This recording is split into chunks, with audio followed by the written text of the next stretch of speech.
Mockingbird or the Friday before? Like, what's best for the publishing Or world? tomorrow. There's a bunch of stuff happening Okay. basically next week. So if you could want to wait the week after, that's fine. Okay. Or tomorrow. No, it gets lost in no one's going to listen to it because it's Easter. No one's going to listen. Yeah, I think that's true. That's hold that's on. a good point. That's a fair point. Everybody will still be writing their Easter sermons and looking for the big relief that comes at the end of Easter Sunday. Well, see what I did there? Yeah. Thank you for showing me grace there, Tyr. Yeah. Okay, so welcome everyone. Our friend David Zahl is back on the podcast. He has a new book because producing books is like his thing. And so bam, bam, bam, bam. Yeah, the book is The Big Relief: The Urgency of Grace for a Worn Out World. You certainly don't have to prove the thesis in your subtitle there. I think we can all feel that. I hope so. I mean, I was sort of, I kind of take as a jumping off point that, like, if my life as a kind of a, I don't know, affluent suburbanite guy feels this worn out, how much more must, everyone else's lives feel? Like, if life in this quote unquote comfortable strata feels like this much of a pressure cooker, I can only imagine what it feels like in places where there's sort of, bigger things happening. Biblical needs. Yes. I don't want to say there's no hierarchy of suffering. Yeah, I know. Yeah. David, I heard you graciously spoke at a gathering for the Iowa Preachers Project that we're both a part of. And while we were there, you read from the afterword, the epilogue to your book. And I wonder if you would read part of that for us, because I found it moving. Sure. What part do you want me to read? The Brian Wilson part, right at the very end. Love and mercy. Yes. Okay. I'd be happy to. Here we go. Story time. And before David starts, listeners, there's not a wild dog loose in your neighborhood. There's a wild dog loose in Jason's house. I see said wild dog. Okay, here we go. I can pinpoint the moment that grace took hold of my heart. I remember where I was, what I was doing, and what prompted it. I'm not talking about a religious conversion. That was several years away at the time and remains a work in progress. And I'm not talking about an intellectual epiphany. I still don't fully understand the big relief. I don't think I ever will, thank God. But something happened one day to plant the seed of this book, if not the rest of my life. The year was 1995, and I was about to start my junior year of high school. The previous semester, I'd stumbled on something special at my school library, a brand new 5-CD box set of music by the Beach Boys. I'd enjoyed their songs as a kid, but largely stopped listening once teenage angst and Nirvana had set in. The box piqued my interest, though. More than half the material had never been released on CD. Unless you had a turntable, which no one did at that point, this stuff had been lost. The tracks veered from the sublime to the cringeworthy to the avant-garde, sometimes in the same recording. Other than the uniformly angelic voices, it bore little resemblance to the surfer tunes that had grabbed me in elementary school. I was mesmerized. The box took up residence in my room that spring, a pocket universe for me to visit whenever I needed escape or comfort. Cut to the summer and the news that head Beach Boy Brian Wilson was emerging from a long hibernation. The 80s, like the 1970s, had not been kind to Wilson. This was pre-internet, so all fans had to go on were rumors that a domineering therapist had taken control of Wilson, body, soul, and bank account.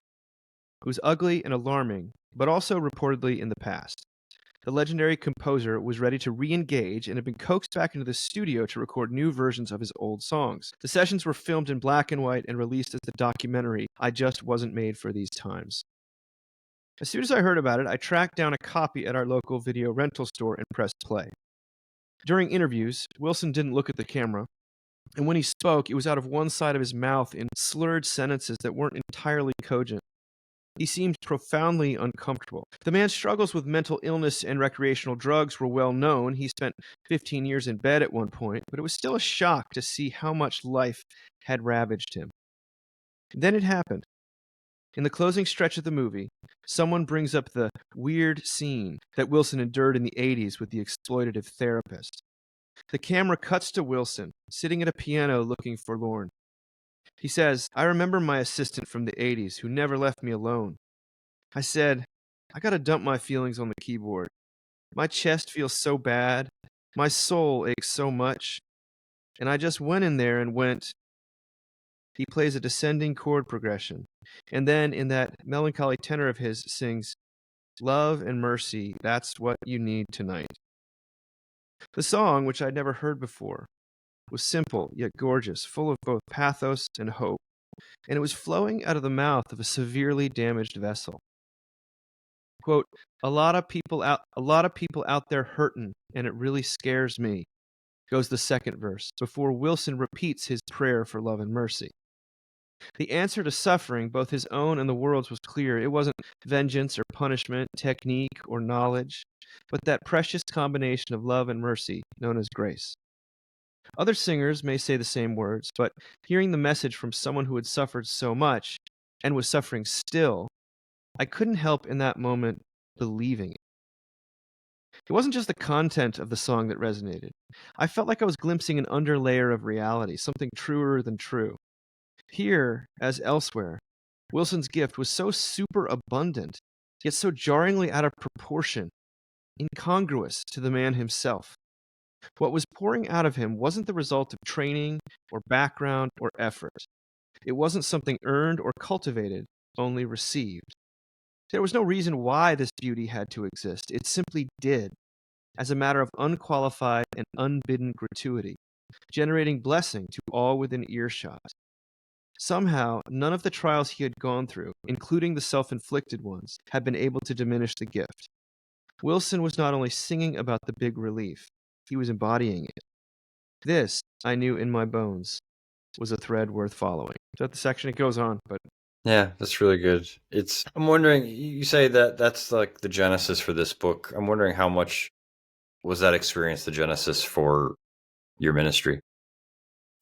Yeah, I mean, it was the Beach Boys were a real touch point for me. And,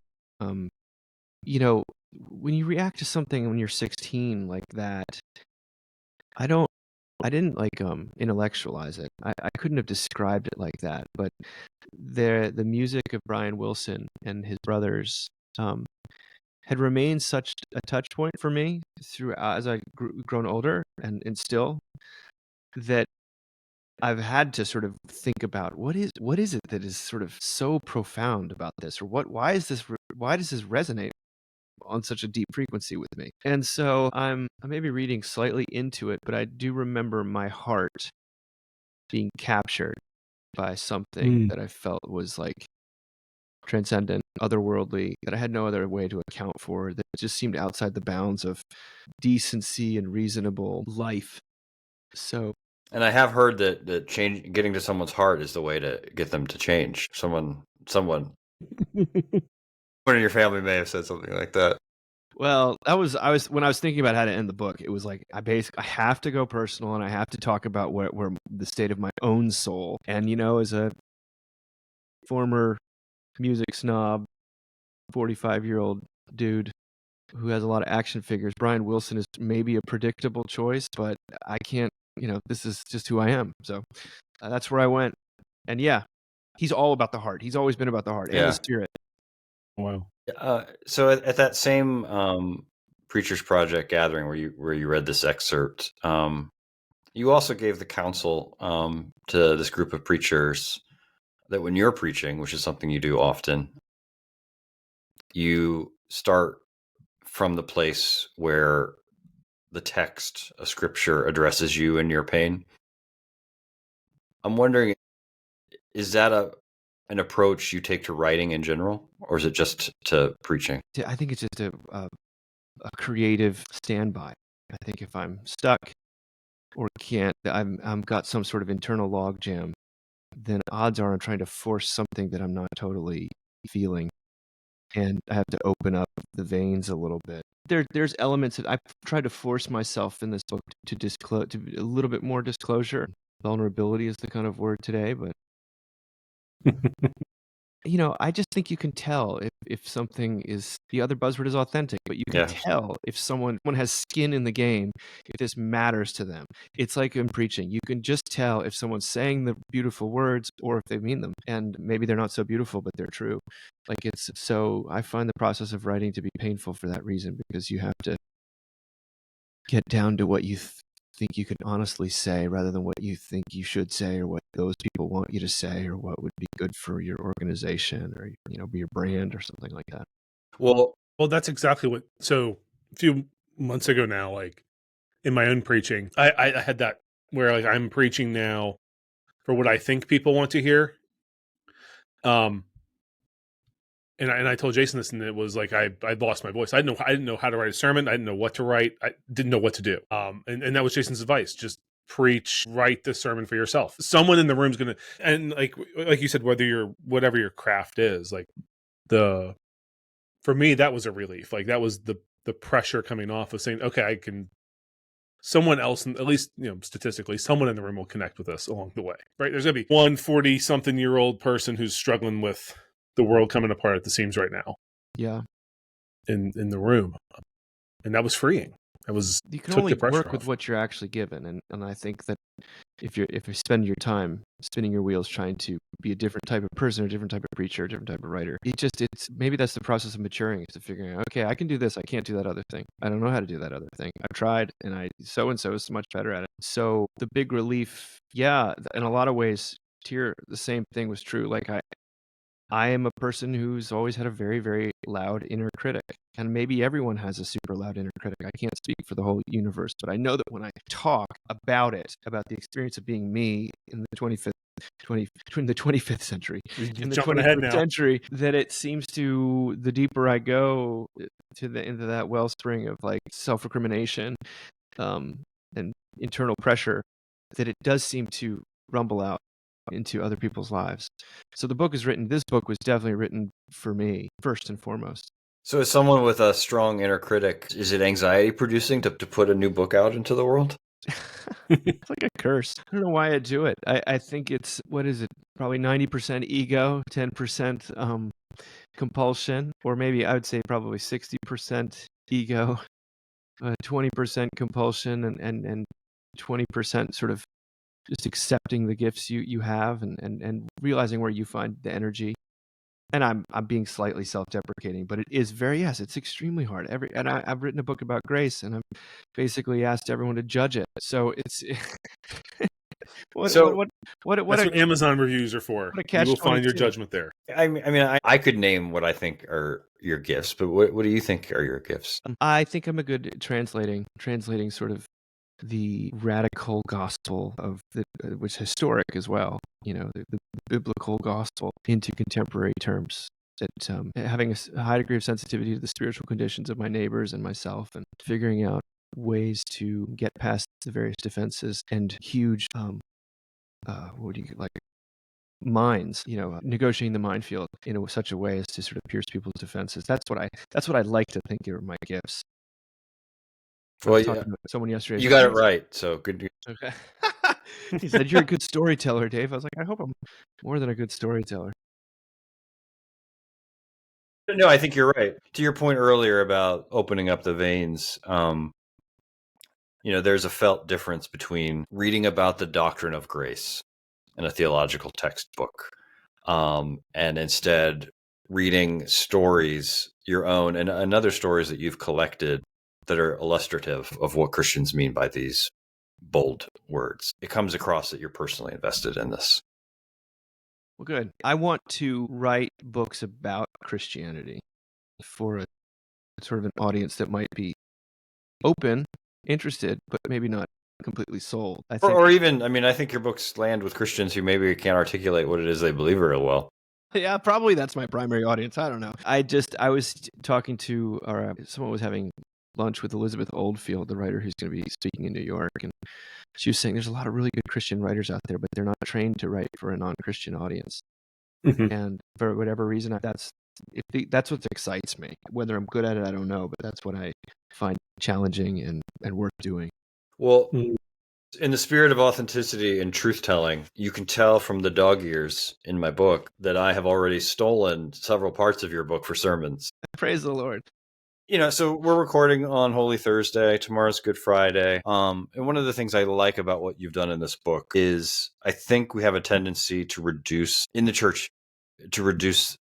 the meaning of grace to the atonement. Like we collapse them into into two words, into like one concept. And you've instead taken what you term the big relief, grace, and you have a chapter on the atonement or on atonement, but it's not just limited to that. So can you talk about how you've kind of structured the book?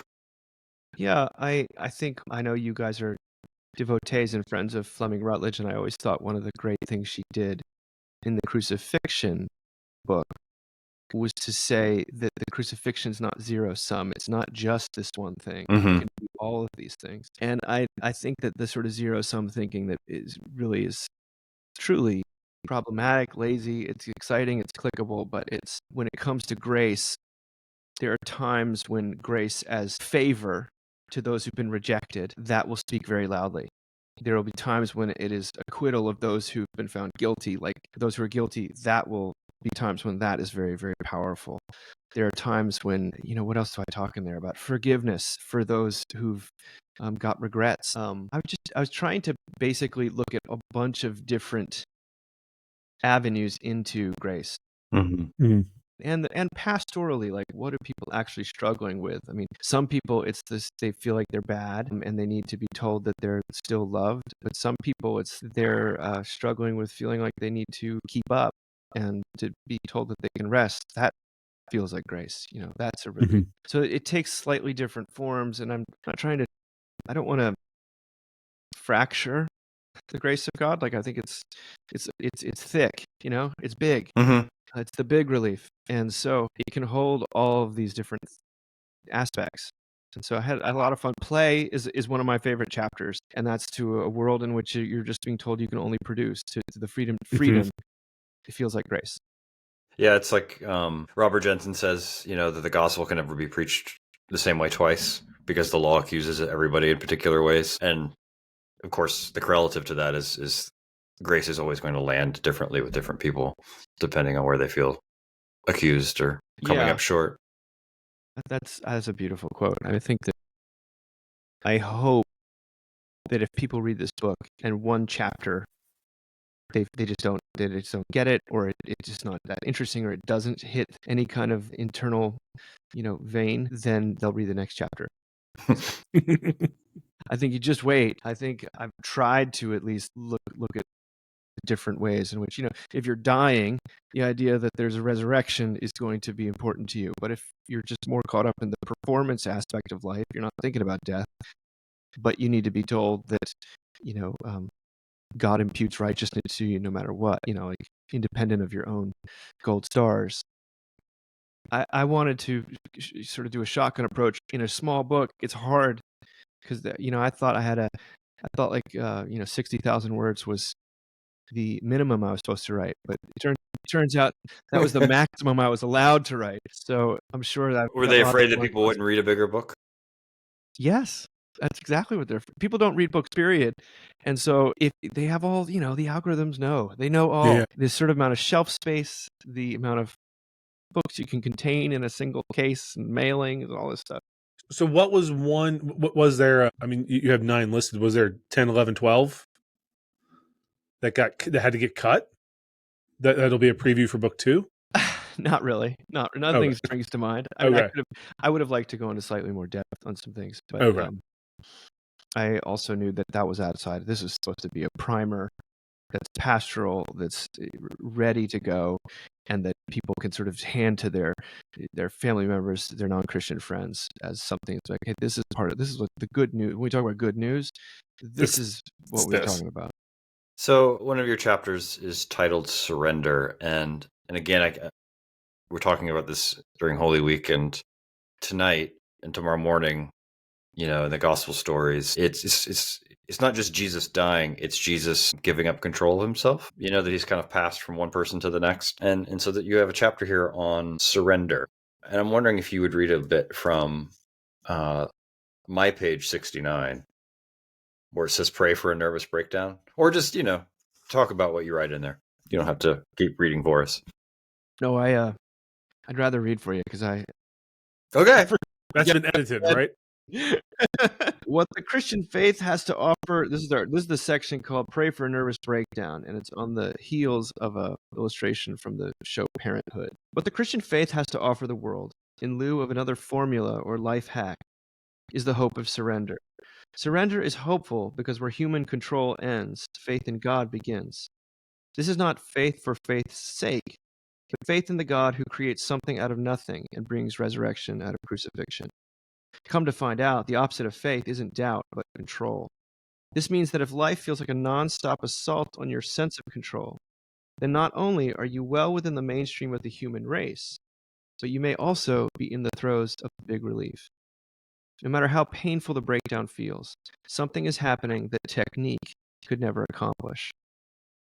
I asked my mother once what she'd wished she'd known as a young parent and if she had any guidance for my wife and me as we navigated that stage ourselves. She said something I'll never forget. My chief prayer for my children has always been that they would have their nervous breakdown early and with as little damage as possible.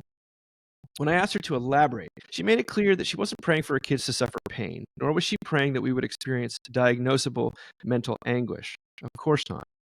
She was praying that her boys would come into contact with their own limitations sooner rather than later, such that they might reach out for a power greater than themselves before the stakes of such a meltdown were too high. She wanted us to have a relationship with God, and she knew that no number of parental lectures or Sunday school classes could make that happen, not in the same way that an honest and uncontrived encounter with the reality of a loving God could.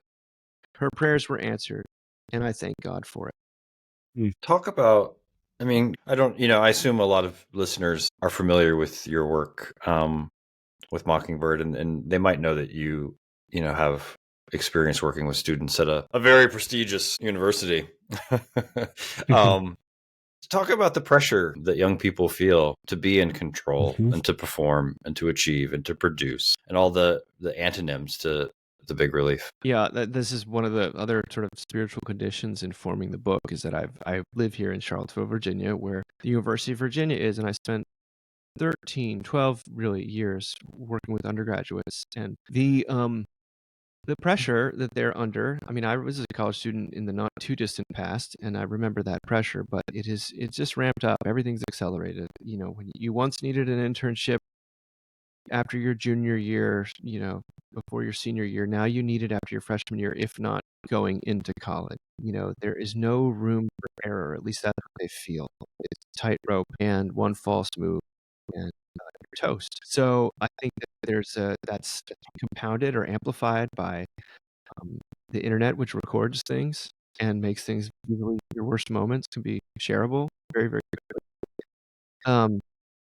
But it also means, because of that, it also means people just don't connect as readily with other folks because they don't want to, risk weakness in a public way. And so there's a lot of loneliness.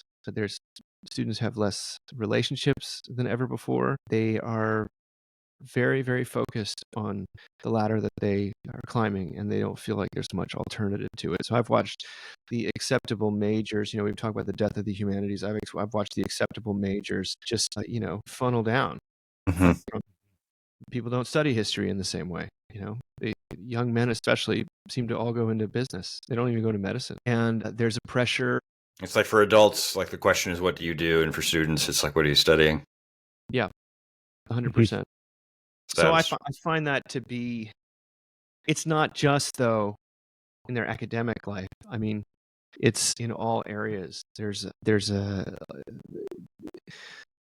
the acceleration of fads, the acceleration of identity markers. This is how we dress this year, and this is how we dress the next year, and it's just supercharged. And I don't know where it ends, but I know that the result is anxiety and loneliness, and that we're at the school where I am at UVA.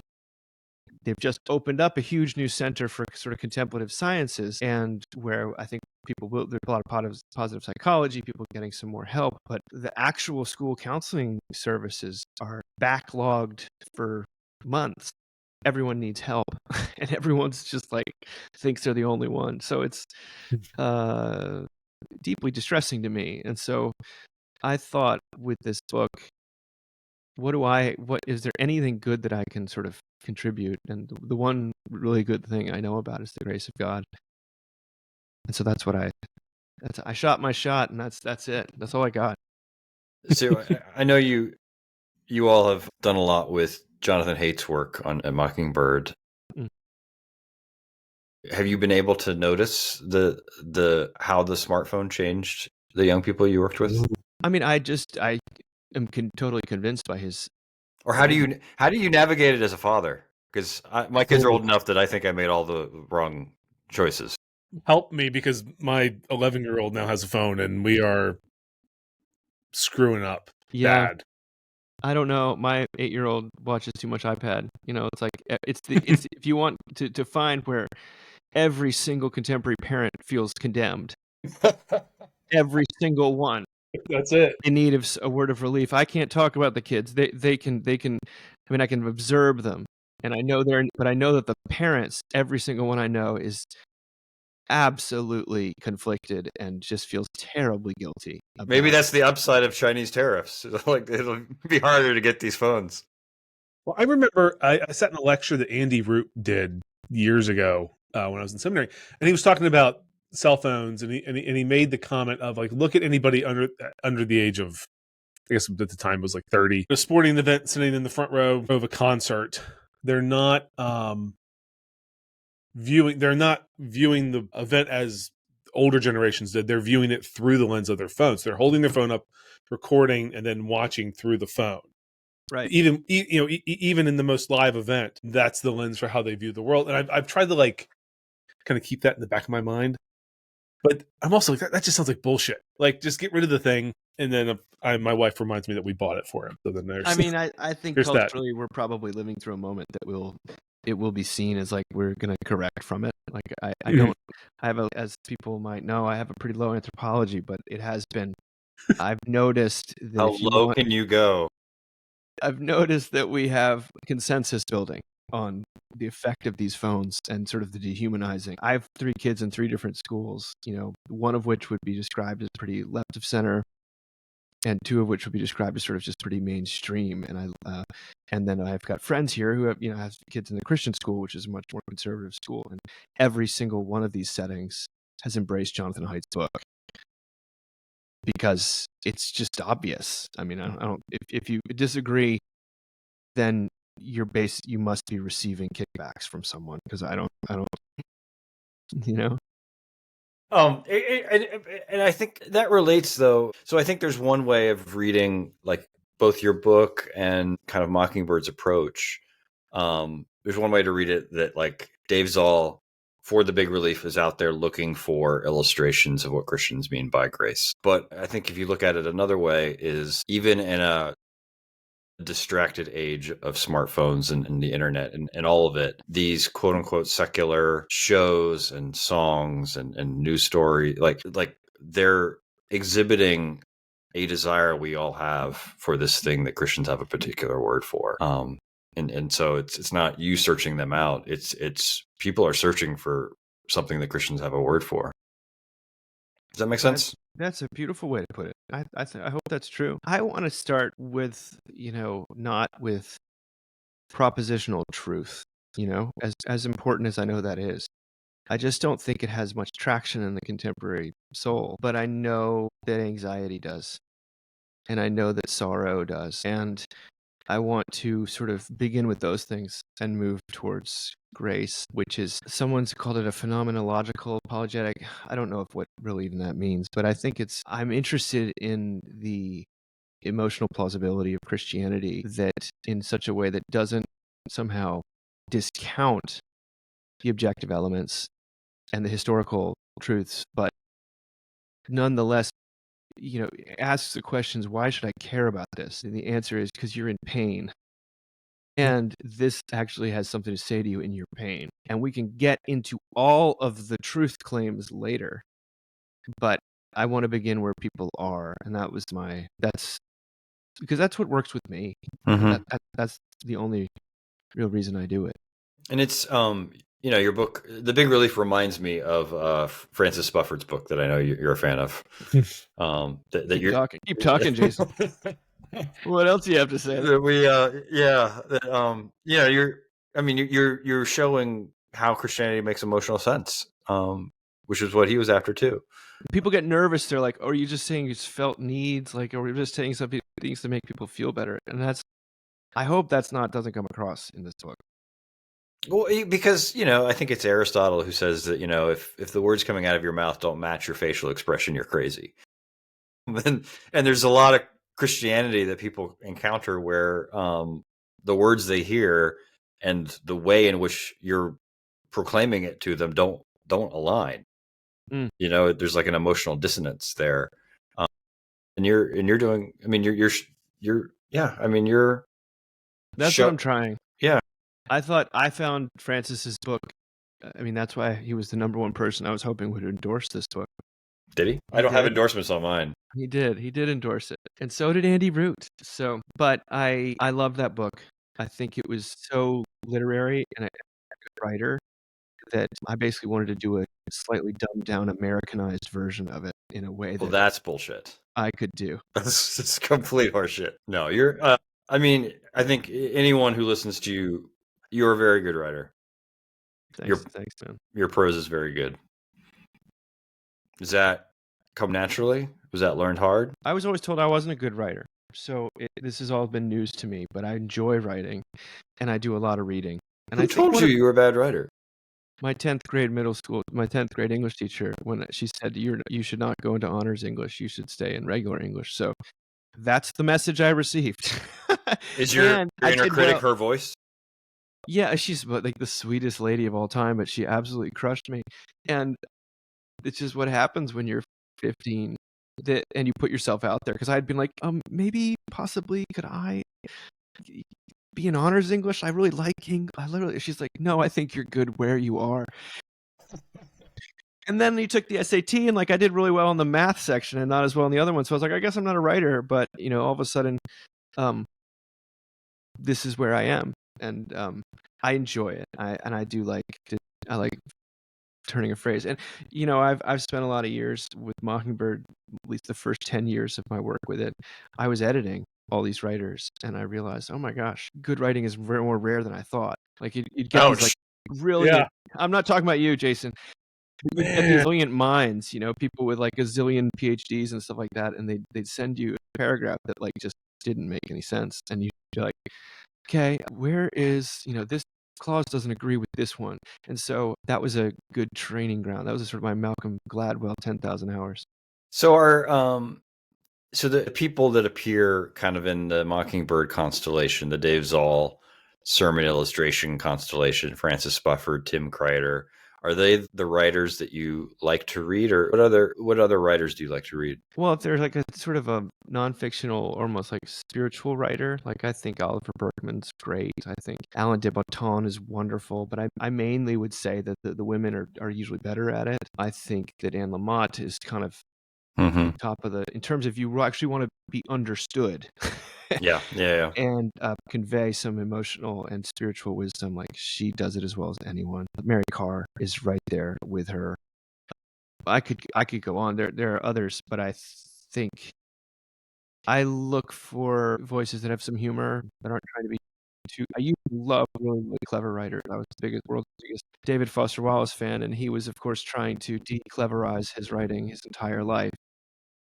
But yeah, those are I'd like Alan Jacobs' writing.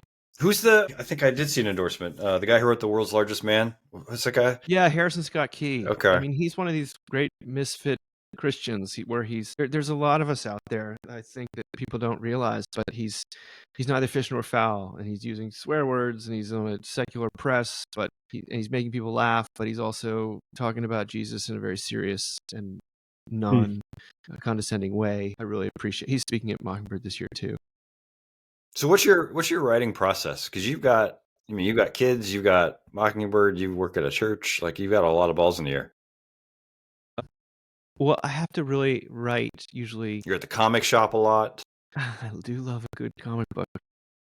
Like, I don't know how long ago, 6 months ago, maybe. I don't know. Like, I just ran into Jason. I was at the comic shop in Charlottesville, which is where we always go with my son when we're in town. And I came out of the bathroom, and literally Dave Zahl was right there. And I was like, of course. I think I was with my son, who's always there too. But it's Charlottesville, Virginia has one of the best comic book shops in the country. So that's been a talk about grace. There's no reason it has to. Like, I don't think there are more comic book readers here than anywhere else. This is just God's gift to me personally, I suppose. But When I was there, they had the world's like best CD shop.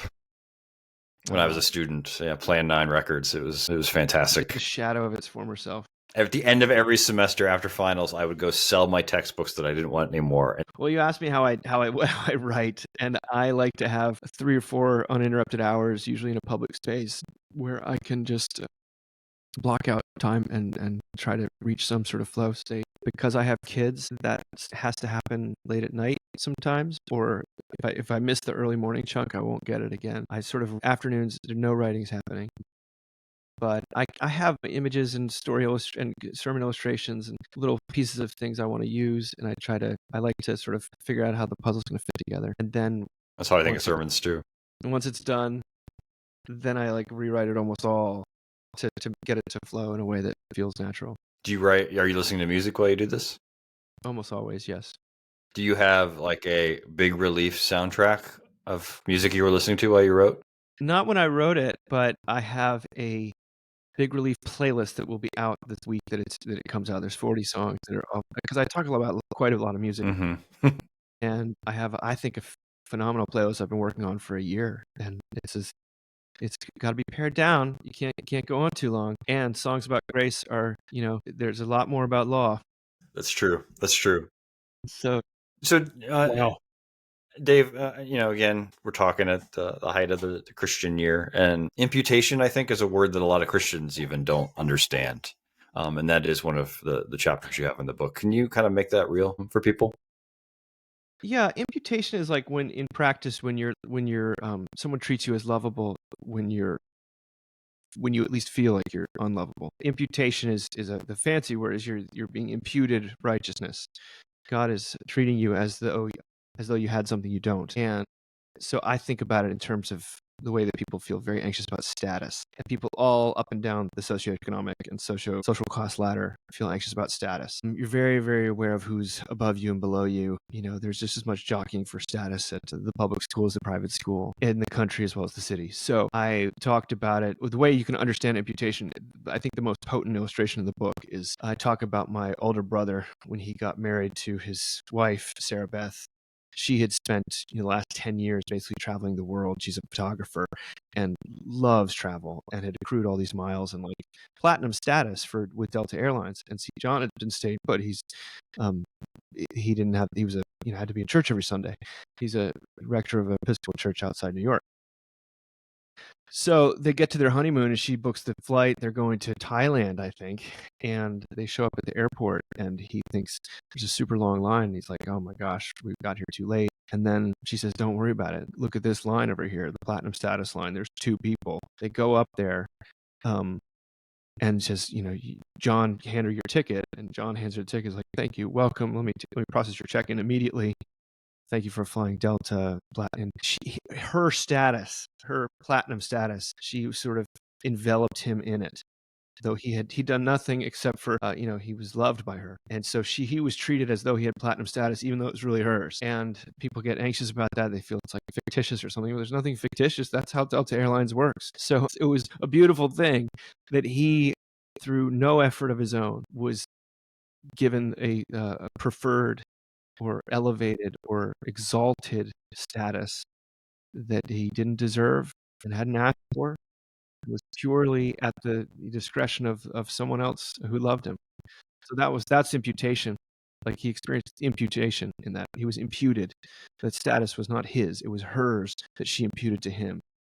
I was thinking the reason why people should read your book is, so we're baptizing a baby, a little girl, Eloise, on Easter Sunday. And part of the prayer over the water is clothe her in Christ's righteousness. So it's impute Jesus's platinum status to Eloise, no matter who she's going to turn out to be. And the language of liturgy in the Bible, I think for a lot of people, just washes over them. Like they have no idea what we're saying, either because they've never heard it before or they've heard it so much that it's lost its meaning. And just a little story like that about Delta Airlines makes it real. Yeah. I mean, there's all this like wedding garments washed in the blood of the lamb. All this, the language is there, but you're right. It washes over you. And No pun intended. No pun intended. And if people watch The Best Years of Our Lives, which is the movie I reference at the end of that chapter. If it doesn't leave you in tears, the scene I talk about, like I don't want to know you. Do you? I can't remember now. Do you? You Can Count on Me. That movie. Do you have that in here? No, it's not. But that's a huge movie for me personally. Yeah, like where Laura Linney goes to the Episcopal priest and like just dumps all about her like having an affair with a married man and everything, and is waiting for him to judge her, and he's just like, no, I'm not going to do that. Yeah, it's just amazing. It's just that's an amazing. unbelievable movie. That was a movie that kind of brought my wife and I together. Really? Yeah, we were at a Christian camp actually, and we were talking about movies, and she said like, "What?" I said, "What are your favorite movie?" And she said, "Actually, I really love this movie, You Can Count on Me." And I said, "What?" Because I loved that movie, but I never thought anyone. She's 5 years younger than me. Like, Christians aren't always known for their cultural fluency. To say the least. I was so surprised that that was the movie that came out of her mouth. And I think, honestly, looking back, she tells me that I remind her of Mark Ruffalo, which I do get quite a bit. And Oh that was yeah. his breakout role. And so I wonder if it actually worked for me in my favor in multiple ways. So, Well, I mean, yeah, that must be a burden that people confuse you for like, a man that women I just want to shouldn't be with. That's at least she wants to be with. That's all his I care burden about. to carry, Jason. On my best day, I get Stanley Tucci, but that's Caesar Flickerman is not the goal. Well, my kids have just been reading The Hunger Games, and so But movies, yeah, my wife and I still say "I love you" to each other because Annie Hall was like one of the first movies we kind of connected over. it stands up, that movie. Whatever you think about its creator, that movie stands up. Do you have a personal example of someone imputing something to you that was not there? I have examples of, yes, I'd say I had a therapist in my 20s who, I think a good therapist can do this even though you're paying them and all that stuff. But a therapist who, they might say, "Oh, I see something in this person that they can't see in themselves, that they are actually seeing this thing." But this was a person of enormous wisdom and learning, and she didn't have to take me on. My problems were pretty low wattage compared to what she was dealing with. And her name was Dorothy Martin, and she was a Yeah, I read her book. she's written some things. She's been gone for a while, but she imputed to me a kind of substance that I certainly didn't feel at the time. And that was what lent our relationship such potency for my own healing at that point. Yeah. Dave, I don't want to make assumptions, so make sure that listeners know how Mockingbird started, what your mission is, what you're about, and if they try to get a ticket for the conference coming up, what they can expect. Sure. Mockingbird, we started in 2007. It was basically started by a bunch of young clergy in the mainline churches who wanted to have an outlet that was not in the church to talk about grace, and the sort of really in its radical profundity. And because it was young people, I'm sure there was a lot of arrogance involved.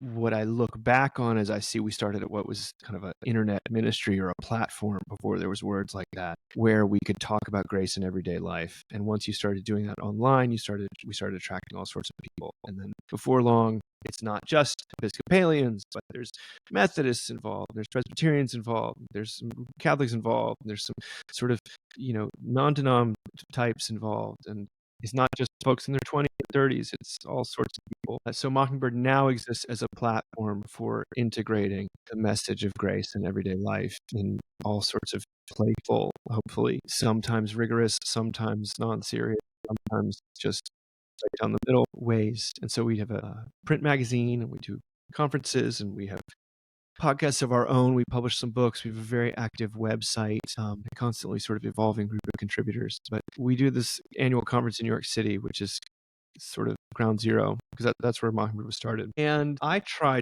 want those conferences to mimic the experience of the website. So have different people coming at grace and God from different angles, yet all with the tie that binds is that you're not going to come and hear a bunch of to-do lists. You're not going to get a bunch of condemnation, no matter who you are.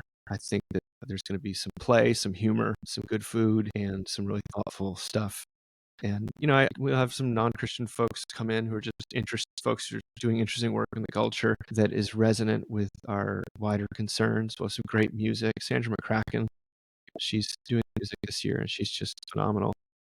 But it'll be pastoral too. We have Aaron Zimmerman will be our chaplain. Jason Yu and Ken Jones and Brian Cosgrove and Sarah Connell will be talking about preaching, for example. It's like, I wouldn't call it the Island of Misfit Toys, but it's a lot of people that don't necessarily feel at home in their church bodies. Yeah. So, I mean, speaking of relief, I've said this before, but, when I first got cancer 10 years ago and went on medical leave, I went to a lot of different churches trying to have some place to worship. And, I was in a position where I couldn't do any of the things that people were told in sermons to do. And it was exhausting, dispiriting even. And that's how I stumbled upon Mockingbird. And so it was a place of relief for me at a time when that's exactly what I needed. Well, you've been a huge contributor and a stalwart support, Jason. So I really appreciate that. I consider Crackers and Grape Juice to be sort of a sister organization, an organizational friend. We're not as organized as you think we are. Yeah, like de-emphasize the word. Yes. I think the conferences are fun, and I think that they're also, hopefully they translate into some form of relief. Though there's also usually a lot that comes at you. So it's a lot of content for sure. The challenge is always to pare it down, and we always get, too many things we try to do. But it's Ken and I were talking with Sarah about this preachers project, and there's a Catholic deacon in the group. There's a gay Disciples of Christ guy from Minnesota. There are people from Lutheran denominations I've never heard of that don't, and then like Missouri Synod and traditions that don't ordain women. And then there's women in the group, and they're all gathered around this message. And none of the noise in the culture has interfered with their work together. And I think that's a gift that Mockingbird offers the church and the world. Well, I can't believe that it's still basically working. But you're right. I mean, we're not a church. We're not deciding who gets ordained and who doesn't, but we can help you preach. If someone's asked you to preach, I think we can talk to you about what might be more effective and what not. Yeah, I was just thinking, so like we were all there in California in January. Mockingbird is the main venue by which all of these people arrived there. It's inauguration day, and nobody's arguing about politics. That's like a miracle. That was like a miracle. Yeah, Mockingbird's fairly a purple space, I guess. I don't have the disposition to be a firebrand of any kind. Usually, if folks want that, they end up finding it elsewhere. There are other conferences and publications for that. 100%. Whether that's timidity or something like that, I don't know. I know what I'm capable of, and relief. I still need it, no matter who's in power. So, Dave, the last time you were on the podcast, we asked you the 10 questions from inside the actor studio. The question I heard David Brooks ask at a talk a year ago or so was, when was the last time you cried? The last time I cried was this morning. I was listening. I knew it would be recent. You're so open. I've gotten more open. My son and I listened to books on tape on the way to school, and we were listening to Ender's Game, which is a huge classic. Little Ender has to say goodbye to his sister Valentine, and who is the one person that he'll miss when he goes off to space. The way that's described, just it made me tear up. And I don't have a sister, but there was something really, really touching about it. Well, it says a lot about you, Dave, and your writing that most people we've asked that question to kind of struggle to answer it. And I figured you'd have something recent to share. Well, thank you. I'm constantly crying, which is an innovation of my 40s, by the way. That was not my 30s. I think maybe that's what having teenage kids does to you. You just sort of rubbed kind of raw by life, and you can't hide it any longer. I told my therapist, I was like, I've been seeing you since like September. Like I thought maybe by I'd get more teary by now. Like, I'd cry more by now. And he's like, it's, patience. My wife was crying yesterday. She made me listen to. Have you guys heard of this podcast, Bone Valley? Mm-mm. I'm looking it up right now. It's amazing. I think it's the Times that did it, but it's behind a paywall. But it's about a guy who forgives the man who was falsely imprisoned for murdering his wife, and then My gosh. 25 years into it, his sentence, some other person confesses to it, and this guy ends up calling him and forgiving him for. It's unbelievable. It's like one of these things like, how were you in the room when this happened? And the person set out to make one kind of podcast and ended up making a different one. And it's like redemption on a scale that is only possible in God's world. And you kind of think, Yeah. this is stranger than fiction. So she was crying yesterday about that, but I didn't have all the context. So she played the part for me, and I wanted to cry, but I didn't. So I got to listen to it all so I can get that moment of abreaction. Dave, the book is The Big Relief, The Urgency of Grace for a Worn Out World. When does the book come out? April the 29th.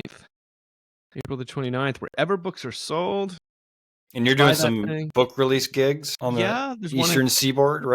One in Charlottesville on the 27th, then New York City, the first night of the conference, 29th in Roanoke at Second Presbyterian Church in Roanoke. I'm speaking. That's a Tuesday night. And then that Thursday night, Mockingbird Conference in New York. If folks want to come to that, that is free that first night. And then I'm speaking in D.C. on the 15th, I believe, and then in Southport, Connecticut in June 1st. Awesome. Thanks, Dave. Thanks for having me, Thanks, guys. Dave.